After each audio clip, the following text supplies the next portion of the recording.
আসসালামু আলাইকুম রহমতুল্লাহ। আজকে আপনাদের সামনে জাতীয় বিশ্ববিদ্যালয় 2023 সালে একটা প্রশ্ন এসেছে ফোরট্রান প্রোগ্রামে, সেই অঙ্কটা সমাধান করব। তো শুরু করা যাক।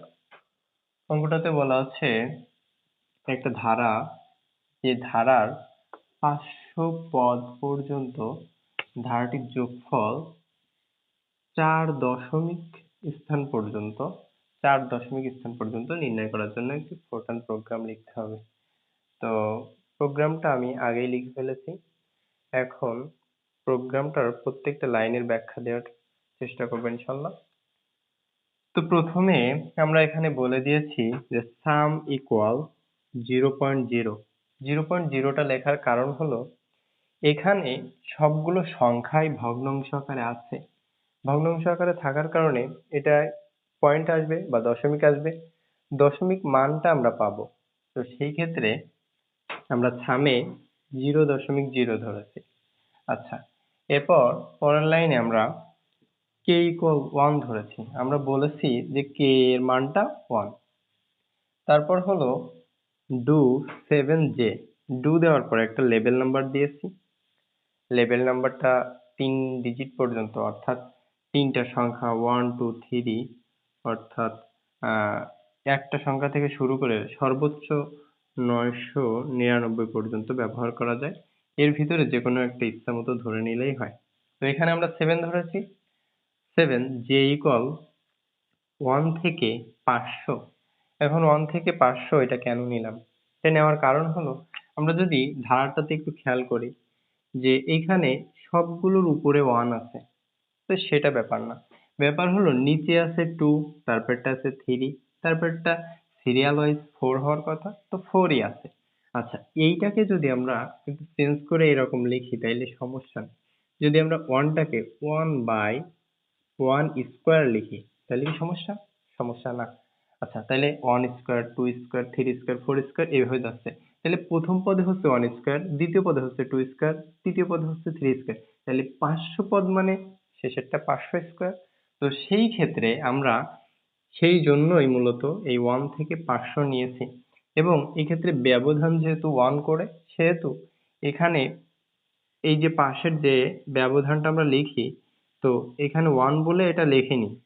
লিখলেও হবে, না লিখলেও সমস্যা নেই। আচ্ছা, তো সেটা আমরা বলে দিলাম যে জে এর মান 1 থেকে 500 পর্যন্ত ব্যবধান 1 করে। আচ্ছা, তো এরপর আমরা যেহেতু এই ডু লুপটা শুরু করেছি, তো ডু লুপ যদি শুরু হয় তাহলে সেক্ষেত্রে এই সোজা লেখা যায় না, একটু স্পেস রেখে তারপর থেকে লেখা শুরু করতে হয়। আচ্ছা, তো আমরা এবার বলেছি সাম ইকুয়াল সাম প্লাস ফ্লট কে। আচ্ছা, ফ্লট কে বলতে কি বোঝায়? আমরা এখানে কে এর মানটা কিন্তু 1 ধরেছিলাম। কে এর মানটা কি ধরেছি? 1। আচ্ছা, ফ্লট কে বলতে কি বোঝায়? এই যে আমরা যখন কোনো একটা সংখ্যাকে ফ্লট ইউজ করবো, FLOAT, ফ্লট ইউজ করবো, ফ্লট কে বলতে বোঝায় এই কেটা ছিল পূর্ণ সংখ্যা, সেটাকে এই ফ্লট দিলে সেটা কনভার্ট হয়ে যাবে দশমিকে। অর্থাৎ এখানে কে ছিল 1, এটা কনভার্ট হয়ে যাবে 1.0। আশা করি বুঝতে পেরেছি। তো ফ্লট কে স্টার 1.0 ভাগ প্লাস ফ্লট জে ডাবল স্টার 2। এই লাইনটা যদি একটু বুঝি, তো প্রথমে আছে সাম ইকুয়াল সাম, অর্থাৎ এই যে 0.0টা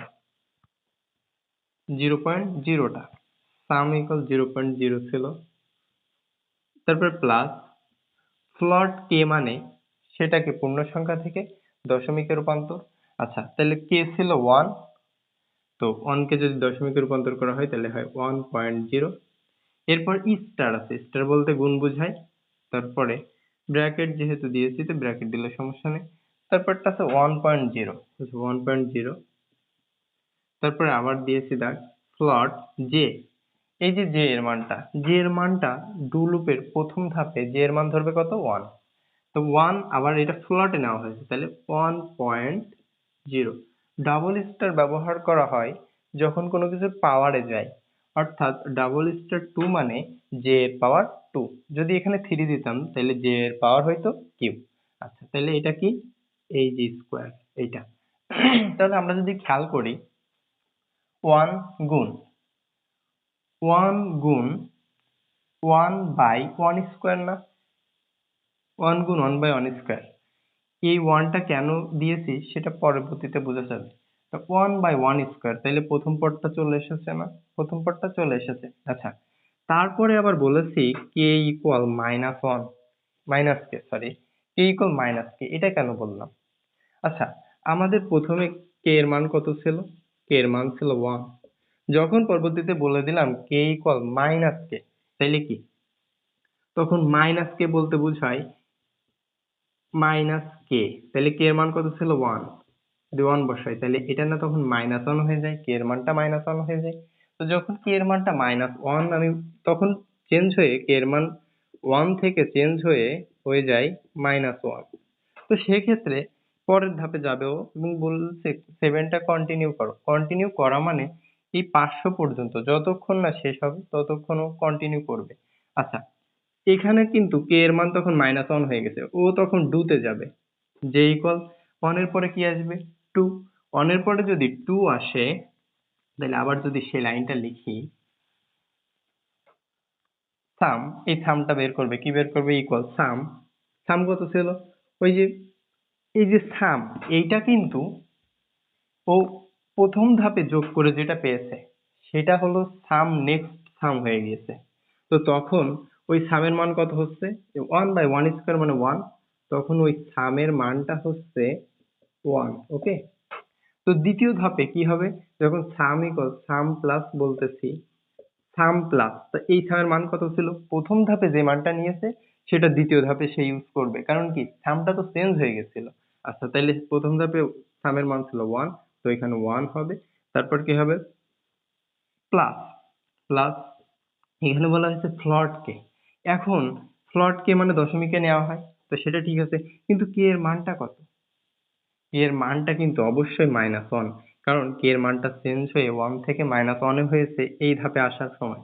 তাইলে মাইনাস 1.0, এটা, এটা। আচ্ছা, এখানে কিন্তু অবশ্যই এটা দশমিকেই আছে, কারণ এখানে ফ্লট ইউজ করা হয়েছিল, অর্থাৎ এই সামের মান 1.0। মাইনাস 1 হলো, তারপর কি স্টার মানে গুণ 1, 1.0, এটা সবসময় 1.0 হবে। তারপর হলো স্ল্যাশ মানে ভাগ বোঝায় আর কি। ফ্লট জে স্কোয়ার, জে এর মানে আবার কত ধরবে? 2 ধরবে, 2 স্কোয়ার, 2 স্কোয়ার, এইটা। তো এটা যদি খেয়াল করা হয়, এটা যদি করা হয়, এই 1 টা ছিল আগের মান, প্রথম মানটা, প্লাস, প্লাস সরি, এই প্লাস আর এই 1 এর মাইনাস হয়ে যাচ্ছে মাইনাস, মাইনাস 1। আর এই 1 টা আর এই 1 টা গুণ আকারে আছে, তাহলে 1, 1.0, 1.0, 1.0 বাই এটা কিন্তু ফ্ল্যাটে নিছিল, অর্থাৎ 2.0 তার স্কোয়ার, 2.0 তার স্কোয়ার, তাহলে বাই কি হচ্ছে? 2.0 তার স্কোয়ার। তাহলে এইটা না পেয়েছি আমরা, এই দ্বিতীয় পদটা পেয়েছি, দ্বিতীয়টা এই যে মাইনাস 1/2 স্কোয়ার, এটাই ছিল। আচ্ছা, এইটা তাহলে বুঝলাম যে দ্বিতীয় পদে প্রথম পদটার মান এবং এই দ্বিতীয় পদটা যোগ হয়েছে, প্রথম পদটার মান ছিল 1.0। তো এই যে যোগ, এই বিয়োগটা সম্পূর্ণ হয়ে গেলে সেটা কি হবে? দ্বিতীয় পদের কাজ শেষ। এরপর আবার বলেছে কে ইকুয়াল মাইনাস 1 মাইনাস কে, তখন কি হবে?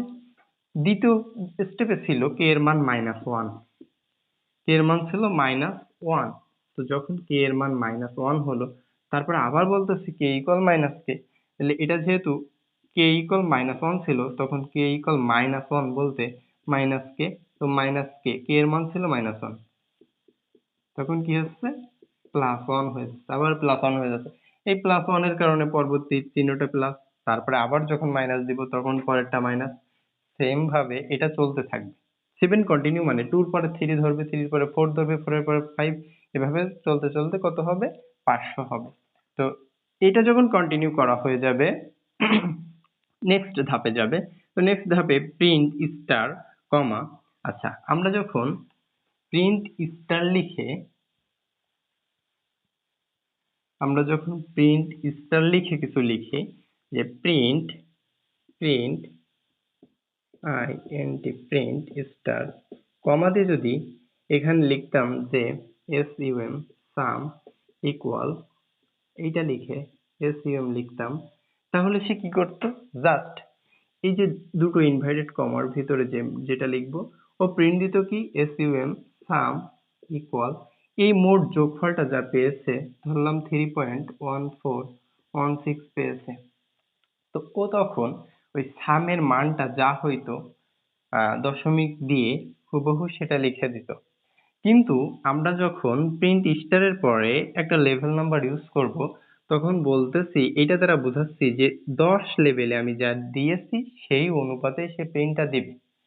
তো এইখানে এখানে এই লাইনটা দ্বারা বোঝাচ্ছে কি বোঝাচ্ছে, এই যে 10 ফরম্যাট 2x সাম ইকুয়াল f12.4, এইটা দ্বারা কি বোঝাচ্ছে? এটা দ্বারা বোঝাচ্ছে একটা ফরম্যাট, যে ফরম্যাটে আমি তাকে প্রিন্ট দেওয়ার নির্দেশ দিয়েছি। তো 2x, তো ধরলাম এইটা সে আমার পেজ। 2x বলতে আমরা যেমন স্পেস দিই, তো ও দুটো ঘর ফাঁকা রাখবে, একটা ঘর দুটো ঘর ফাঁকা রাখলো। এরপর কি লিখেছি? সাম ইকুয়াল লিখেছি। তো ইনভার্টেড কমার ভিতরে যেটা লিখবো ও সেটাই লিখবে। আমি যদি এখানে সাম না লিখে প্রোডাক্ট বা অন্য কিছু লিখি, তো সে ওই অন্য কিছুটাই দেখাবে। তো দুটো স্পেস দেওয়ার পর আমি স্পেসটা এটা দেখাচ্ছি, এইরকম চিহ্ন কিন্তু দেখাবে না, স্পেস বলতে এটা বুঝাচ্ছি। তো সাম ইকুয়াল, এই যে সাম ইকুয়াল এরকম লেখা দেখাবে। এরপর এই বিষয়টা হলো এফ। এফ বলতে সে ফ্লট বোঝায়, মানে এখানে দশমিক সংখ্যা নির্দেশ করা হচ্ছে যে দশমিক সংখ্যাটা হবে। তো এই যে 12, এই 12টা দ্বারা কি বোঝায়? 12টা দ্বারা বোঝায় যে আমি 12টা ঘর নিয়েছি, একটা দুটো তিনটে চারটে পাঁচটা ছয়টা সাতটা আটটা নয়টা 10টা 11টা এই পাশে দিলাম। আচ্ছা, 11টা 12টা, মোট 12টা ঘর ধরে নিলাম যে 12টা ঘর আছে এখানে। তো 12, তারপরে দিছি দশমিক 4। 4টা কেন দিলাম? 4টা দেওয়ার কারণ এখানে এই 4টা বোঝায় যে দশমিকের পরে 4টা ঘর, অর্থাৎ দশমিকের পরে 4টা মান আমার নিবে। তো এখানে বলা ছিল যে 4 দশমিক স্থান পর্যন্ত, অর্থাৎ দশমিকের পরে 4টা অঙ্ক পর্যন্ত নিতে হবে। এখানে 4 দেওয়ার কারণই হলো ওইটা, যে 4 দশমিক স্থান পর্যন্ত আমাদের মানটা দিবে। যে ক্যালকুলেশনে ও মানটা পেলো, ধরলাম যে ও মানটা পেয়েছে 4.167291098, এইভাবে অনেকগুলো পেয়েছে। তো সেটা যদি এবার ও ফরম্যাটে কিভাবে বসাবে? ফরম্যাটেও বসাবে যে দশমিকের পরে 4টা অঙ্ক, অর্থাৎ এই যে 4টা অঙ্ক, সেই 4টা অঙ্ক এখান থেকে বসাতে বসাতে হবে। যদি এই শেষে এইটা 12 হয়, তাইলে 2 আছে, তারপর আছে 7, তারপর আছে 6, তারপর আছে 1, এটা বসাইলো। এরপর এই যে দশমিকটার জন্য একটা ঘর নিয়ে নিবে। এরপর কি আছে? 4, এই যে 4। তাহলে আমি কয়টা ঘর ইউজ করেছি? 1 2 3 4 5 6, 6। আমরা কিন্তু নিছিলাম 12টা ঘর, অর্থাৎ এই সামনে 6টা ঘর ফাঁকা থাকবে। সামনে 6টা ঘর ফাঁকা মানে 6টা স্পেস থাকবে। যেমন প্রথমে দুটো স্পেস, তারপর সাম ইকুয়াল, তারপরে এইটা। আশা করি এই ফরম্যাটের বিষয়টা বোঝা গেছে। তো এটা ছিল ফরম্যাটের বিষয়। এরপর স্টপ, তারপরে এন্ড, এটা করলে কি হবে? প্রোগ্রামটা শেষ হয়ে যাবে, যে সে স্টপ এবং এন্ড করে ফেলেছে। তো এই ছিল আজকের বোঝানোর বিষয়। আশা করি অঙ্কটা বোঝা গিয়েছে। এবং এটা কিন্তু জাতীয় বিশ্ববিদ্যালয় 23-এ 13 এর ক নম্বরে পড়েছে। এটা একটা সিরিজের অঙ্ক ছিল। তো আশা করি বুঝেছো। তো আজকের মতো এখানেই শেষ করছি। আসসালামু আলাইকুম ওয়া রাহমাতুল্লাহি ওয়া বারাকাতুহু।